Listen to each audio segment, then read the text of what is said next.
guerrière s'appelle tariqat. Ce mot tariqat s'emploie aussi pour désigner les différentes confréries ou ordres religieux. Nous sommes ici auprès du cheikh sur l'exotérisme de l'islam. Se trouvent quelques hommes dont l'exigence spirituelle est plus intense que celle des autres. On a parfois donné aux soufis le nom persan de derviches. On les a souvent aussi appelés fokara, les pauvres. Mais d'autres confréries se réclament d'un saint autrefois célèbre. Le pir Zadé, c'est-à-dire le successeur du pir, est généralement son fils. Le titre de pir apparaît donc parfois comme héréditaire, et certaines ranakas célèbrent depuis plusieurs générations. Le du premier pir est un lieu de prière et de recueillement, où les mourides, c'est-à-dire les fidèles de cette lignée particulière, s'efforcent intérieurement d'atteindre au degré spirituel ou au niveau d'être du sage défunt. Le vendredi, après la grande prière de midi, c'est la communauté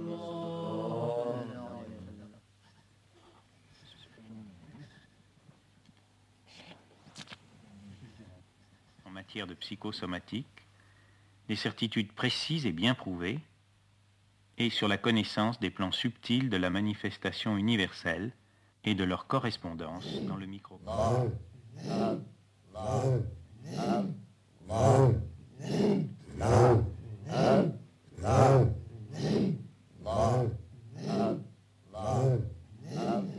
Ces techniques engagent l'être entier du soufi. Elles font appel à une science approfondie de la respiration et du contrôle de l'énergie. Il faut un entraînement méthodique prolongé pour en acquérir la maîtrise parfaite.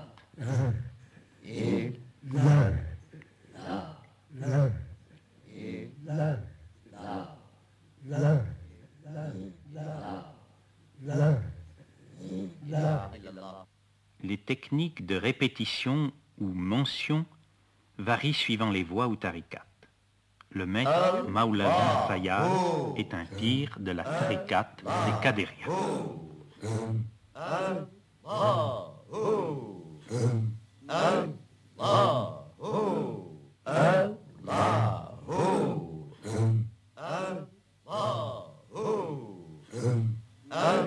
Aujourd'hui, le groupe des disciples déjà insérés dans la chaîne initiatique, ce qu'on appelle en arabe silsila, écoute le maître lui-même lire, cette fois non plus en arabe, mais en persan, de la maîtrise que le disciple conserve et doit toujours conserver sur lui-même.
zikr collectif est, nous l'avons vu, préparé par un enseignant et qui prend appui sur des techniques respiratoires et des techniques d'émission de la voix extrêmement rigoureuses.